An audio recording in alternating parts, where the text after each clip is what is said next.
persilakan untuk duduk, mari.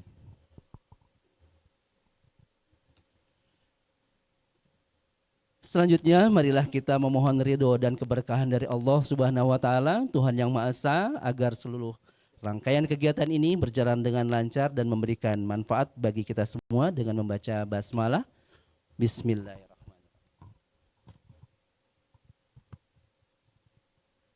Hadirin yang kami hormati, selanjutnya marilah kita simak bersama laporan kegiatan yang akan disampaikan oleh Direktur Jenderal Guru dan Tenaga Kependidikan Kemendikdasmen, Ibu Nunu Suryani. Kepada beliau dengan hormat kami silakan. Sebelum memulai, kami izin untuk memberikan pantun untuk Ibu ya. Menuntut ilmu mulai dari buayan, dimulai sejak anak usia dini. Mari kita berikan tepuk tangan untuk Ibu Nunu Suryani.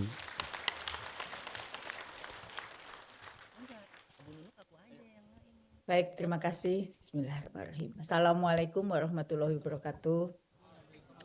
Selamat sore, salam sejahtera untuk kita semua. Yang terhormat Bapak Menteri Pendidikan Dasar dan Menengah, Bapak Abdul Mukti. Yang kami hormati Bapak SKM, Bapak Abduh, Pak SKM, Bapak Ma'ruf Elrumi, dan Bapak Muklas Rawi. Juga Pak Ses GTK, Pak Temu Ismail, Bapak Direktur Guru PAUD PNF, Pak Saiful Bahri, Direktur Guru Dikdas Bapak Rahmat Widiharto, Direktur Guru Dikmendiksus Pak Arif Jamali, kemudian juga para narasumber Bintek, Fasilitator Nasional PMKKA, Pembelajaran Mendalam Kode dan Kegiatan Artifisial 2026, dan juga peserta Bintek Fasilitator Nasional PMKKA 2026, serta fasilitator pelatihan pembelajaran mendalam tahun 2026 dan semua yang hadir dalam kegiatan pada sore hari ini. Assalamualaikum Pak Menteri yang kami hormati. Pertama tentu kami laporkan Pak bahwa saat ini seperti tadi MC juga sampaikan hadir secara luring di Swiss Bell Hotel Serpong Fasnas 2026 sebanyak 312 orang. Lalu juga di yang mana yang hadir di Swiss Bell ini diselenggarakan oleh Direktorat Guru PAUD PNF dan Guru Dikdas. Sementara di Hotel Golden Tulip Tangerang juga hadir 241 orang yang difasilitasi oleh Direktorat Guru Dikmendiksus. Dan Pak Menteri kami juga laporkan bahwa hadir secara daring di seluruh provinsi Fasnas pembelajaran mendalam tahun 2026 sejumlah 16.119. Jadi ada yang bergabung secara daring di Zoom dan mengikuti di kanal YouTube kita karena Zoom kita terbatas. Pak Menteri, kami lapor Pak bahwa kegiatan ini seperti yang kami laporkan pada Bapak pada saat itu, yang mana sebenarnya merespon hasil tes kemampuan akademik yang sudah dirilis tingkat SMA SMK Pak, bahwa kami melihat yang ada itu nilai matematika rata-ratanya 36,10, kemudian bahasa Inggris juga tidak terlalu mengembirakan 2493, bahasa Indonesia juga demikian 55,38, dan ini tentu kalau kita melihat hasil TKA SMP juga tidak terlalu jauh berbeda. Nah, hasil ini tentunya perlu menjadi perhatian serius yang harus diatasi. Kami juga lapor Pak terkait dengan pelaksanaan pembelajaran mendalam pelatihan tahun 2025, bahwa pelaksanaan pelatihan pembelajaran mendalam tahun 2025 sebenarnya dari sisi pelatihan itu menunjukkan capaian yang signifikan dari sisi jangkauan maupun dampaknya Pak terhadap praktek pembelajaran di satuan pendidikan. Nah, pelatihan ini juga menjangkau 88% dari target yang ditetapkan, yaitu 60.000 satuan pendidikan di seluruh Indonesia, yang mana ini memberikan kontribusi akumulatif sebesar 14% satuan pendidikan secara nasional yang telah menerima pelatihan, yaitu sebanyak 186.160. Kemudian pendidik dan tenaga kependidikan yang telah menuntaskan pelatihan tahun 2025 juga cukup menggembirakan, yaitu 52.809 kepala satuan pendidikan dan 133.351 guru. Kami juga sudah melakukan bersama BSKAP juga melakukan penilaian terkait pelaksanaan pelatihan ini sendiri dari sisi kualitas. Pelatihan ini memperoleh respon yang positif dengan tingkat persepsi positif guru mencapai 95,2% hingga 95,3%. Karena secara pelatihannya itu dinilai interaktif, relevan, dan mampu meningkatkan motivasi bagi peserta pelatihan. Dampaknya terhadap kesiapan implementasi juga sangat kuat, di mana 96,4% guru menyatakan siap menerapkan pembelajaran mendalam, Pak Menteri. Hal ini diikuti dengan 90,2% guru yang telah melakukan penyesuaian perencanaan pembelajaran agar selaras dengan dimensi profil lulusan yang sudah ditetapkan. Secara substansif juga terjadi pergeseran paradigma pembelajaran dari yang berpusat pada guru menuju pembelajaran yang berpusat pada murid. Guru juga mulai mengintegrasikan konteks lokal seperti potensi alam dan budaya sekitar, sehingga pembelajaran menjadi lebih kontekstual dan bermakna. Kami lapor juga terkait dengan peran kepala sekolah juga mengalami penguatan sebagai pemimpin instruksional yang tidak lagi terbatas pada fungsi administratif, tetapi aktif sebagai coach dan mentor dalam komunitas belajar. Hal ini juga tercermin dari tingginya dukungan internal sekolah, di mana 88,9% kepala sekolah melakukan penelaahan dokumen perencanaan guru dan 87,8% memberikan pendampingan langsung.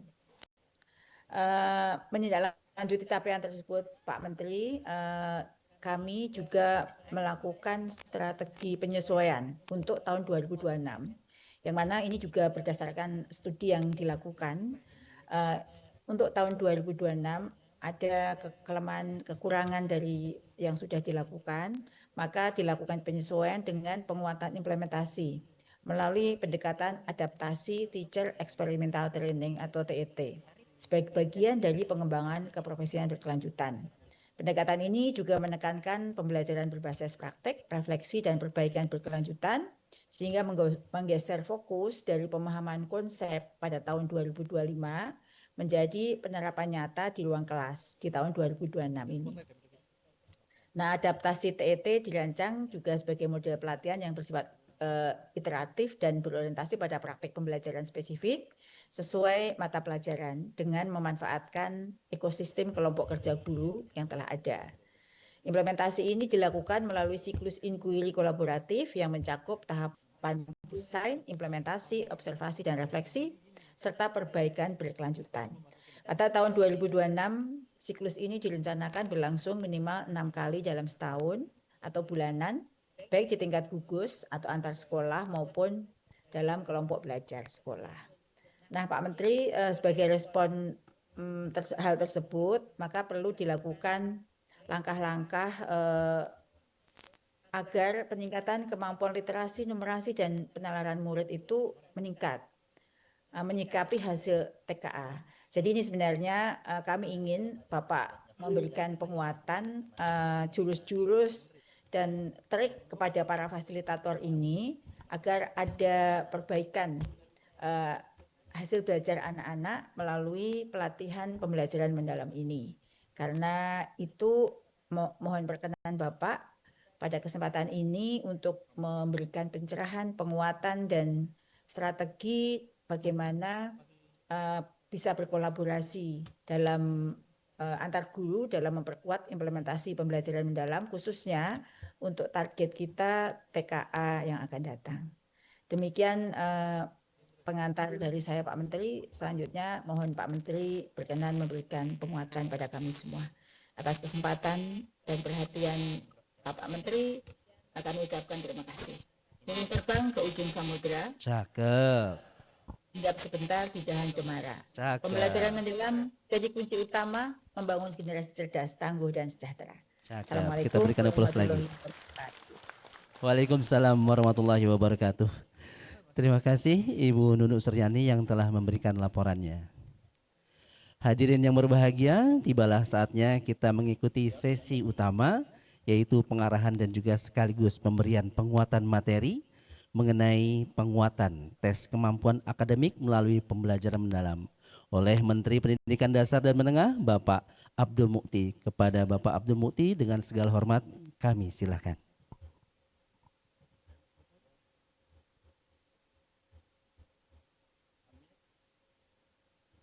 Terima kasih. Bismillahirrahmanirrahim. Assalamualaikum warahmatullahi wabarakatuh. Selamat sore, salam sejahtera untuk kita semua. Yang terhormat Profesor Nunuk Suryani, Dirjen Guru dan Tenaga Kependidikan,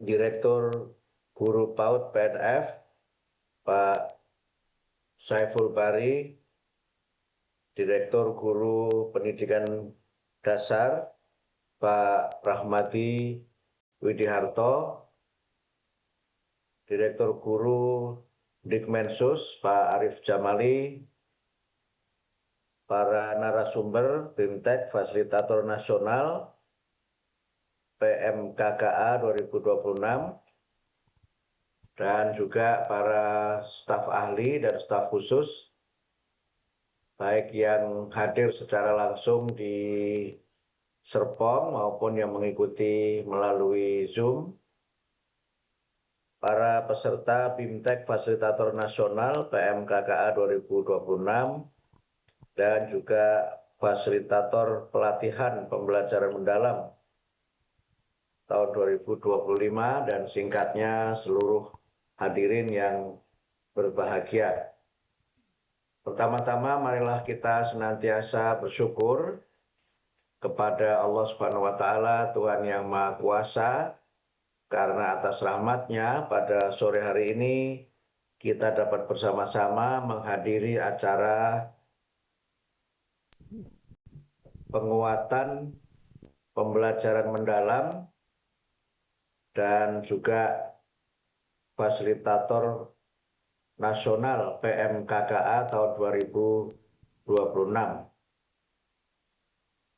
Alhamdulillah kita semuanya dapat mengikuti acara ini dalam keadaan sehat walafiat. Yang kedua, saya menyampaikan terima kasih dan juga apresiasi kepada Bu Dirjen GTK dan seluruh jajaran atas penyelenggaraan acara ini yang tadi sudah disampaikan oleh Bu Nunuk bahwa program ini merupakan bagian dari langkah lanjut dari apa yang sudah kita lakukan pada tahun 2025 disertai dengan beberapa evaluasi atas pelaksanaan tahun 2025. Harapan kami tentu di tahun 2026, program-program yang berkaitan dengan pembelajaran mendalam dapat terlaksana dengan sebaik-baiknya. Saya akan menyampaikan beberapa hal yang sebagiannya merupakan refreshing atau menyegarkan kembali apa yang saya yakin sudah Bapak dan Ibu pahami, tapi barangkali dalam beberapa hal saya melihat masih ada misconception dan juga misunderstanding. Masih ada konsepsi-konsepsi yang keliru dan juga pemahaman yang salah mengenai kebijakan deep learning dan juga implementasinya di lapangan, serta berbagai hal yang menyertai akibat dari misconception dan misunderstanding tersebut. Saya ingin menegaskan sekali lagi bahwa deep learning itu bukan kurikulum, tetapi pendekatan pembelajaran. Dan pendekatan pembelajaran dengan deep learning itu merupakan usaha atau kebijakan dari Kemendikbudristek untuk memperbaiki berbagai masalah pendidikan di tanah air kita dari hulunya. Kita ingin menyelesaikan masalah itu dari akarnya, bukan pada hal-hal yang bersifat sporadis atau mungkin hal-hal yang bersifat terlalu teknis. Dalam kaitan ini saya ingin melihat mengapa deep learning itu menjadi pilihan, paling tidak dari 3 atau 4 realitas yang sekarang ini masih kita hadapi.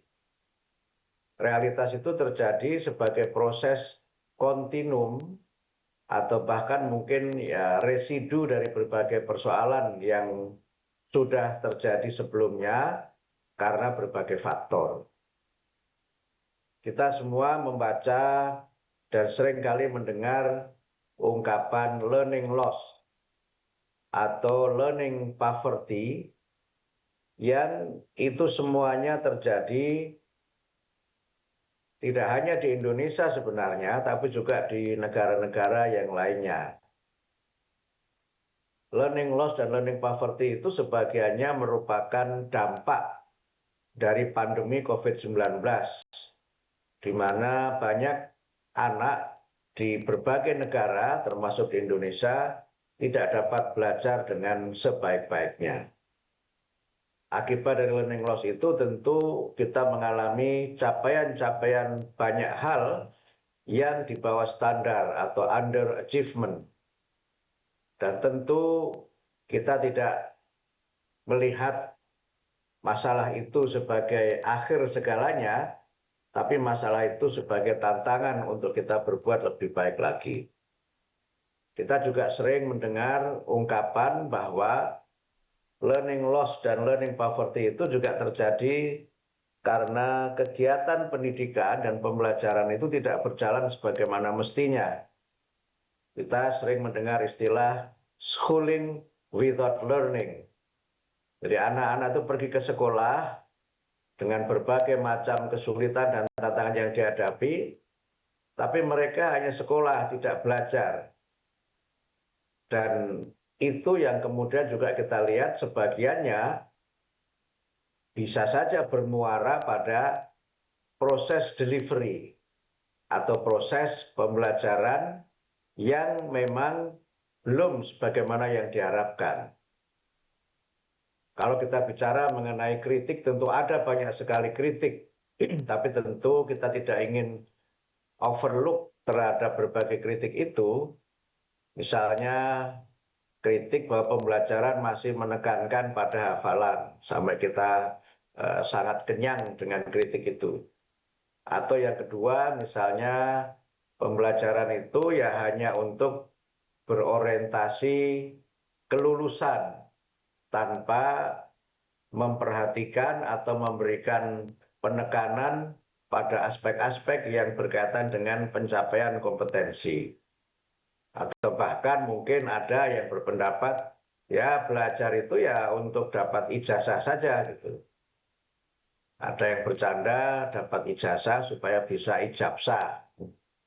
Dan berbagai kritik lain yang memang semuanya kita ikuti sebagai respon masyarakat terhadap realitas pendidikan yang sekarang ini kita hadapi. Dan itu semua juga kemudian secara empirik bisa kita lihat dari capaian literasi dan numerasi kita yang memang masih rendah. Dan itu juga terkonfirmasi dari hasil skor PISA kita yang juga masih rendah.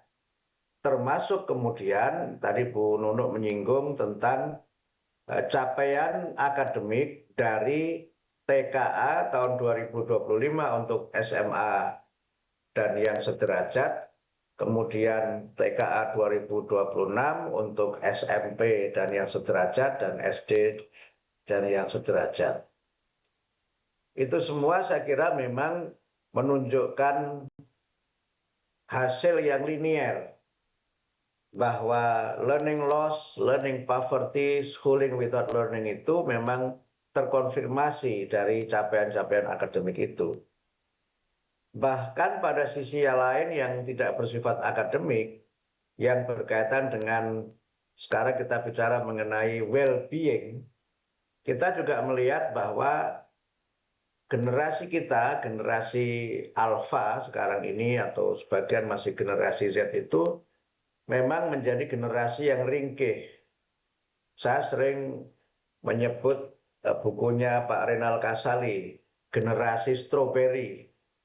strawberry generation yang memang mereka itu mungkin physically healthy, tapi mentally very fragile and intellectually very poor.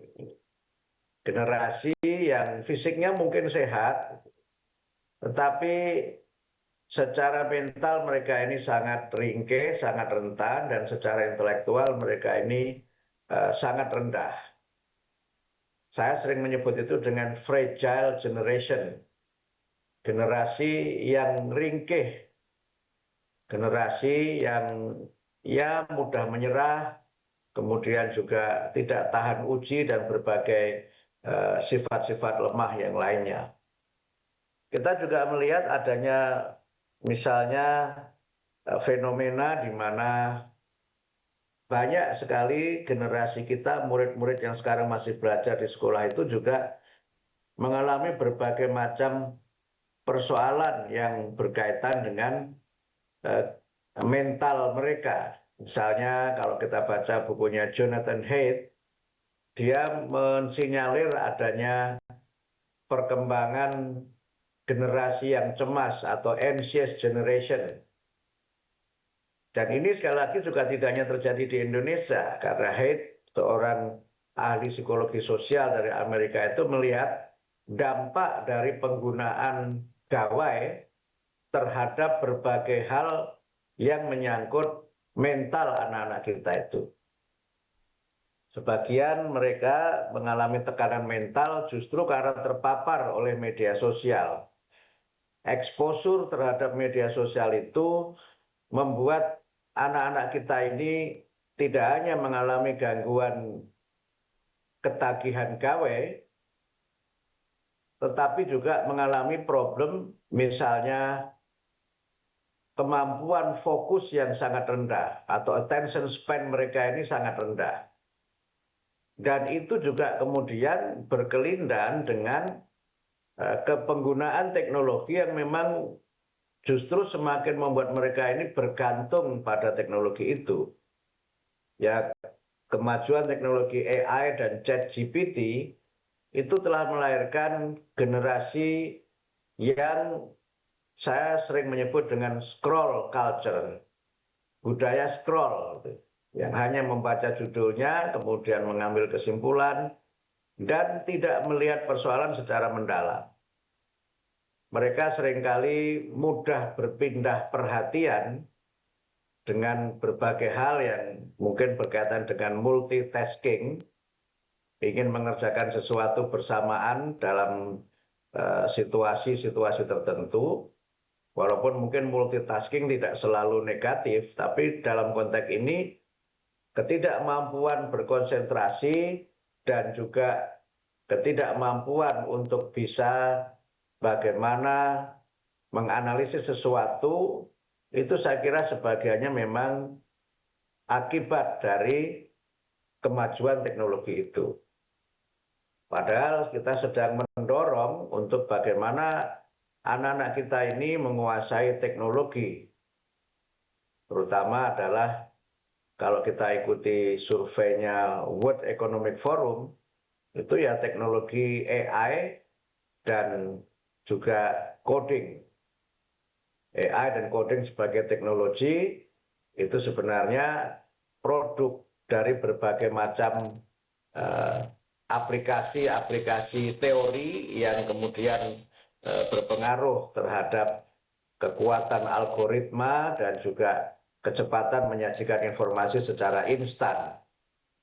Sehingga karena itu banyak anak-anak kita ini yang tidak membaca buku dan tidak mampu berpikir analitis, mereka cenderung berpikir lompat dan juga eklektik.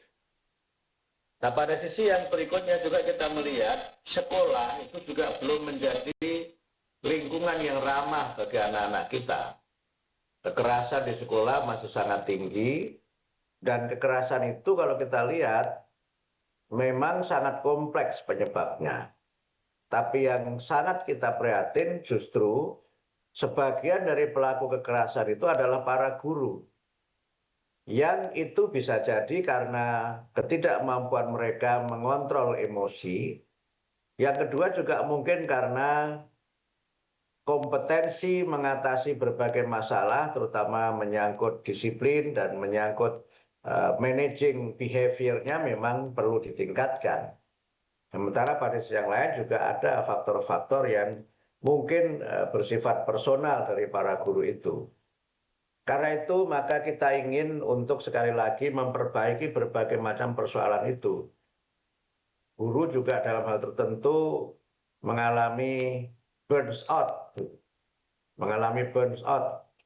di mana mereka merasa terlalu banyak beban dan kemudian juga tidak mampu fokus dalam bekerja karena berbagai hal yang sifatnya administratif dan berbagai persoalan sosial dan mungkin juga persoalan-persoalan psikologis dalam kehidupan sehari-hari. Masalahnya sangat kompleks tentu saja dan kita tidak ingin juga kemudian berhenti pada entertaining the problems. Kita hanya ya menarasikan berbagai masalah itu. Kadang-kadang ada yang kemudian entertaining the problem for the sake of mocking. Kita ya mengentertain masalah-masalah itu untuk meledek. Dan sekarang ini ada kecenderungan kita tuh semakin suka ketika bangsa kita itu jelek. Jadi paling suka menertawakan diri sendiri dan tidak percaya diri dengan apa yang kita miliki. Nah karena itu maka Kementerian Pendidikan Dasar dan Menengah berusaha bagaimana agar masalah itu kita selesaikan dari hulunya sekali lagi. Tentu ini memerlukan proses yang panjang. Dan kita juga tidak berpendapat bahwa ini bisa kemudian menyelesaikan masalah secara cepat. Ini perlu proses yang panjang, termasuk juga proses di mana kita semua harus melihat masalah itu sebagai tantangan untuk kita bekerja lebih baik dan lebih serius lagi. Nah, karena itulah maka kami di Kementerian Pendidikan Dasar dan Menengah membuat kebijakan tentang deep learning yang sebenarnya secara konsep dan secara praktik deep learning itu bukan sesuatu yang baru. Saya sering mengatakan di negara-negara Skandinavia dan berbagai negara maju yang lainnya, deep learning itu sudah diterapkan lebih dari 40 tahun. Tahun 70-an, pertengahan tahun 70-an, isu mengenai deep level processing of learning yang sering dikontraskan dengan surface process learning, itu juga memang menjadi diskursus yang kemudian terus menggelinding dan terutama memang dipengaruhi oleh penemuan teknologi komputer. Penemuan teknologi komputer itu berkelindan dengan teori information processing dalam dunia pendidikan dan dalam teori-teori belajar. Information processing theory, sebuah proses di mana manusia itu belajar seperti sistem komputer itu bekerja, bagaimana menangkap informasi, menyimpan, dan menggunakannya. Sering disebut dengan T3P proses 3P, yaitu research, proses, dan produk. Yang itu semua memang ditentukan oleh seberapa dalam informasi itu diterima dan kemudian disimpan dan dipergunakan. Nah, disinilah sebenarnya deep learning itu menjadi sebuah pilihan strategi yang diharapkan dapat menyelesaikan berbagai persoalan yang ada. Deep learning itu adalah sebuah proses yang sudah kita susun sedemikian rupa sehingga yang kita miliki ini tidak sama dan sebangun dengan apa yang dikembangkan di beberapa negara, walaupun kita juga merujuk pada praktek di beberapa negara. Saya beruntung ketika gagasan ini dikemukakan, banyak ilmuwan di berbagai negara yang mendukung, bahkan kemudian sampai memberikan referensi-referensi, bahkan juga ada yang secara khusus telah bermitra dengan kami. Para penggagas dan penulis buku deep learning itu menyambut baik gagasan ini dan kemudian kita terus bergerak bagaimana agar kebijakan deep learning ini terus berjalan tentu dengan berbagai catatan dan penyempurnaan. Saya ingin menegaskan beberapa kata kunci dalam deep learning itu. Yang pertama adalah bahwa pembelajaran itu adalah proses yang memuliakan. Jadi mindful sebagai prinsip dasar dalam deep learning itu tidak hanya berarti pembelajaran yang reflektif, pembelajaran yang melibatkan berpikir tingkat tinggi, tetapi juga pembelajaran di mana kita melakukan pemuliaan terhadap semua peserta didik.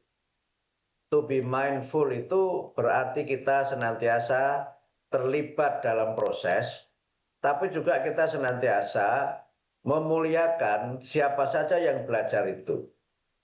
Prinsip dasar ini penting karena pada dasarnya semua orang itu tentu saja kita berikan ruang untuk dapat berkembang dan kita berikan ruang untuk dapat diaktualisasikan. Sehingga mindful itu adalah proses di mana kita tidak memandang rendah murid kita itu dengan berbagai pertimbangan. Misalnya mereka kita anggap secara ekonomi lebih rendah atau secara intelektual, secara akademik lebih rendah. Tapi kita memuliakan mereka dalam pengertian bahwa semua mereka punya potensi, semua mereka punya kemampuan. Sehingga saya sering mengatakan bahwa proses mindful itu adalah proses di mana kita menempatkan murid itu sebagai amanah dari Tuhan yang harus kita berikan pelayanan yang sebaik-baiknya. Tapi pada sisi yang lain juga kita dengan prinsip mindful itu memuliakan itu juga harus saling memuliakan antara murid dengan guru. Dan ini yang coba kita bangun sehingga pembelajaran itu kemudian berlangsung melalui proses yang terbuka dan murid kemudian mengetahui mengapa dia mempelajari sesuatu, sejauh mana dia menguasai itu, dari pengetahuannya, dari pengalamannya, atau dari persepsinya mengenai apa yang dia pelajari itu. Kemudian meaningful itu menjadi prinsip dasar yang kedua, di mana semua yang dia pelajari itu bermakna dan kemudian menemukan makna dari apa yang dia pelajari dan kemudian bagaimana mereka dapat menerapkannya dalam berbagai bidang. Sehingga proses belajar itu tidak sekedar proses transfer, tetapi proses transformasi. Ini kata kunci yang saya kira penting untuk menjadi kesadaran kita bersama-sama bahwa learning is not simply the process of transfer, tetapi proses transformasi, to transform. Dan kita mentransformasikan pengetahuan, keterampilan, dan nilai-nilai. Kemudian joyful itu bukan funny learning, karena seringkali pembelajaran yang menyenangkan, di mana pembelajaran yang lucu, sehingga kemudian guru-guru itu sibuk melucu, atau banyak bikin ice break, yang karena banyak ice-nya kemudian jadi kedinginan. Tetapi proses di mana mendapatkan, murid itu mendapatkan insight dalam proses belajar itu dan kemudian terdorong untuk semakin kuat untuk belajar karena dia berusaha untuk melakukan kontekstualisasi, dia berusaha untuk melakukan berbagai hal yang membuat mereka ini semakin semangat untuk belajar. Dan agar proses itu bisa berjalan, maka memang materi yang diajarkan tidak terlalu banyak. Kontennya kita kurangi, tapi konteksnya itu yang kita perluas. Sehingga ada rumus yang seringkali saya sampaikan juga, when less is more. Ketika sesuatu yang terbatas itu ternyata bisa lebih gitu.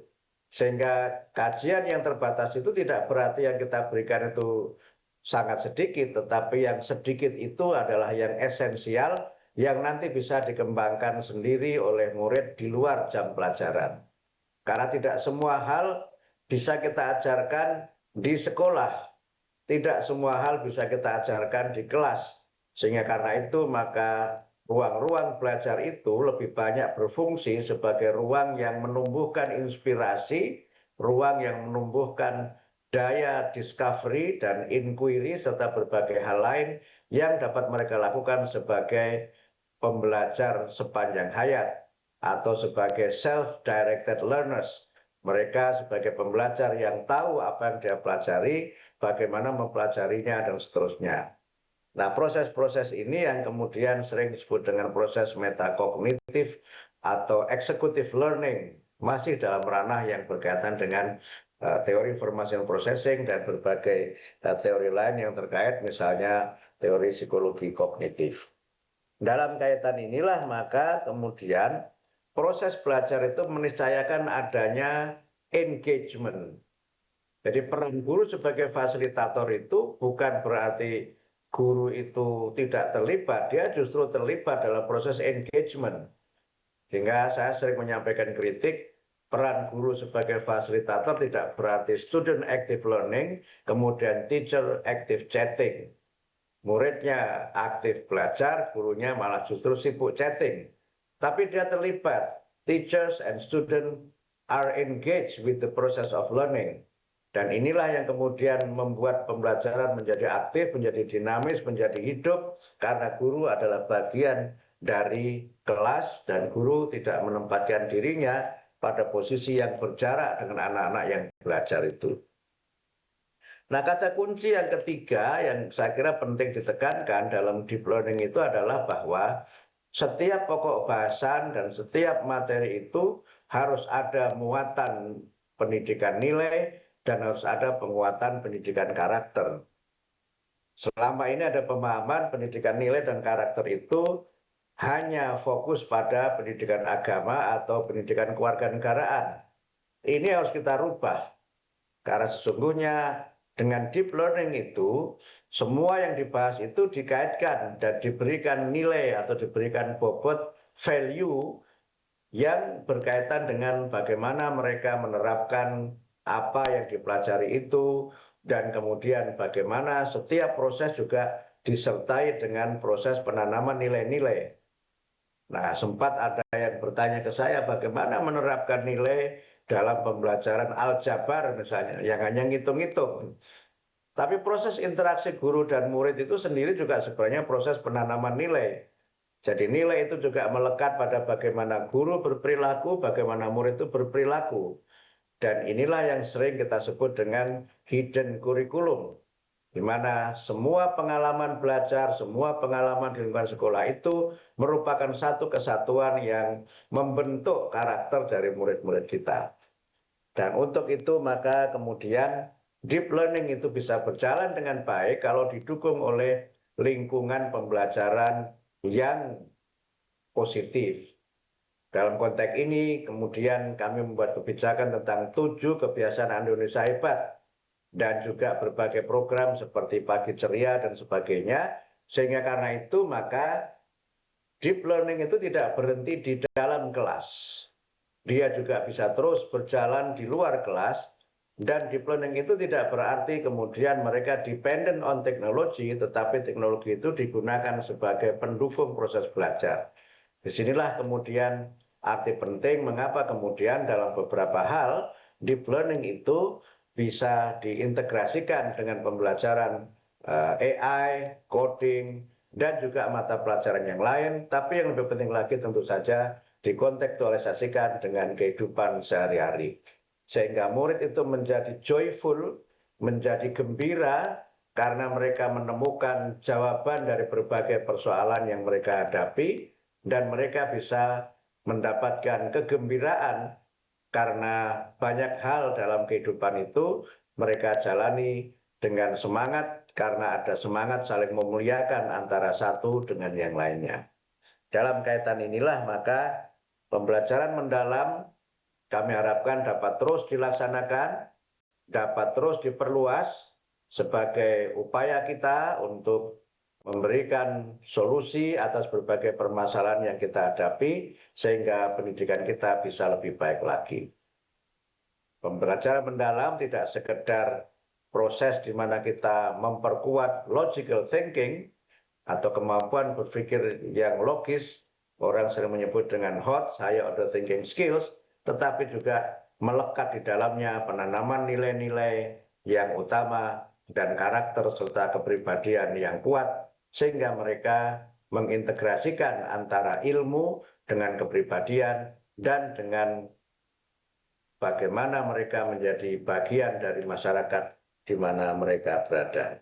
Saya kira itu sebagai pengantar umum dari saya, mudah-mudahan bisa menjadi bagian dari insight untuk acara ini, sehingga karena itu pada Bapak Ibu sekalian, para fasilitator nasional, Bapak Ibu adalah the pioneer of this program, pionir dari program ini, kami harapkan dapat memahami konsep ini secara utuh dan kemudian dapat mentransformasikannya di lingkungan terdekat melalui proses-proses debriefing atau proses pelatihan dan berbagai macam kegiatan yang semuanya mendukung apa kebijakan kami, yaitu mewujudkan pendidikan bermutu untuk semua dengan partisipasi semesta. Kami ingin menekankan sekali lagi bahwa kalau tadi Bu Nunuk mengkaitkan dengan TKA, tentu TKA itu menjadi valuable input masukan yang selama ini sering kita lakukan, bahwa tes itu bukan berhenti pada tes saja, assessment itu bukan berhenti pada penilaian saja, tapi kita bersepakat untuk menjadikan assessment of learning, untuk menilai sejauh mana murid menguasai teori-teori tertentu, materi-materi tertentu, tapi juga assessment for learning, di mana kemudian setelah kita melakukan penilaian, melakukan assessment, maka analisis kita terhadap hasil assessment itulah yang menjadi dasar dalam kita mengambil kebijakan dan melakukan perubahan-perubahan agar pendidikan kita semakin lama semakin baik lagi, agar anak-anak kita, generasi kita dapat menjadi generasi yang kuat, bukan generasi cemas tapi generasi emas, seperti yang sering disampaikan oleh Pak Presiden Prabowo Subianto. Kita semuanya berusaha tentu dengan segala kemampuan yang kita miliki untuk memberikan yang terbaik bagi anak-anak kita, karena pada dasarnya masa depan bangsa mereka lah yang menentukan, dan kitalah kemudian the architects of the future of our nation. Kitalah sebenarnya arsitek dari masa depan bangsa dan negara kita. Bapak Ibulah para fasilitator yang menjadi bagian dari proses ini. Selamat menunaikan tugas, semoga semuanya sukses dan dapat menunaikan tugas dengan sebaik-baiknya. Terima kasih. Dengan membaca Bismillahirrahmanirrahim, acara penguatan TKA melalui pembelajaran mendalam dan fasilitator nasional PMKKA tahun 2026 secara resmi saya nyatakan dibuka. Terima kasih. Wassalamualaikum warahmatullahi wabarakatuh. Waalaikumsalam warahmatullahi wabarakatuh. Ibu Bapak yang kami hormati, demikian penyampaian materi dan juga penguatan yang telah disampaikan oleh Menteri Pendidikan Dasar dan Menengah, Bapak Abdul Mu'ti. Izin Bapak untuk memberikan pantun. Terus tingkatkan olah fikir dan juga olah hati, dan tak lupa juga olahraga dan olah rasa. Terima kasih kami haturkan kepada Bapak Menteri, penguatannya sungguh sangat luar biasa.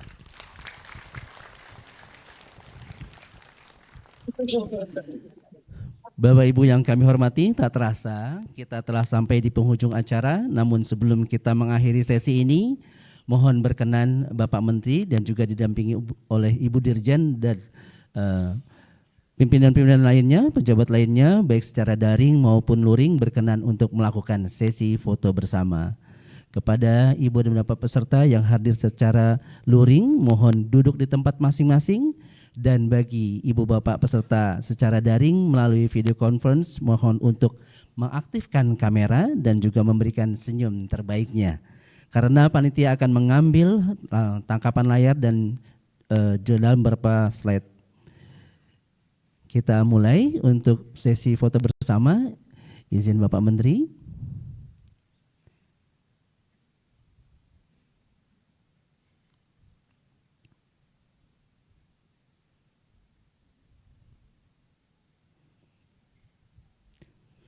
Ya, terima kasih atas kesempatannya untuk bisa berfoto bersama dengan kami. Sekali lagi kami ucapkan terima kasih kepada Bapak Menteri dan juga Ibu Dirjen dan beserta jajarannya yang telah membersamai kita semua pada sore hari ini. Dengan berakhirnya sesi foto bersama, maka berakhir pula sesi kita sore hari ini. Saya Indro Wiyarno mohon undur diri, mohon dimaafkan atas tutur kata, sikap dan juga perkataan yang kurang berkenan di hati. Wassalamualaikum warahmatullahi wabarakatuh. Selamat sore, sampai jumpa kembali. Waalaikumsalam. Terima kasih semuanya. Terima kasih Pak Bapak Sukses ya. Menteri. Oke, terima kasih, terima kasih. Kami ucapkan terima kasih, Saya semoga izin sehat leave ya selalu dan semuanya. terus Terima kasih semuanya. berkarya untuk anak Terima kasih, negeri, Pak. untuk para fasilitator juga demikian.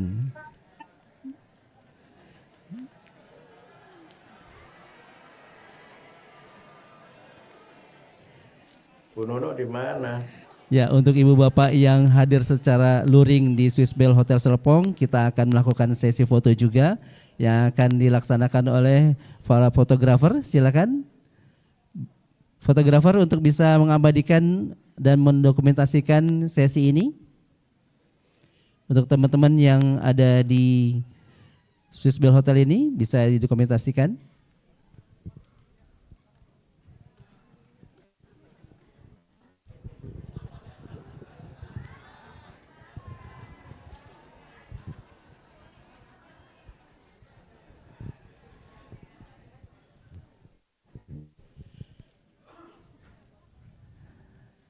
Izin Ibu Bapak berikan senyuman yang terbaik. Telah hadir di tengah-tengah kita Direktur Guru PAUD dan PNF Bapak Saiful Bahri dan juga Direktur Guru Pendidikan Dasar Bapak Rahmadi Widiarto. Senyum.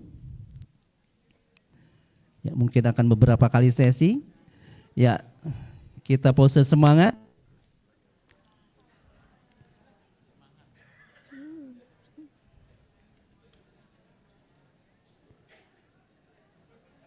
Ya, terima kasih banyak. Ya, ya dari sisi kanan atau sayap kanan silakan untuk memberikan ekspresi terbaiknya. Kemudian selanjutnya di sisi sebelah kiri. Ya, sepertinya Pak Direktur Rahmat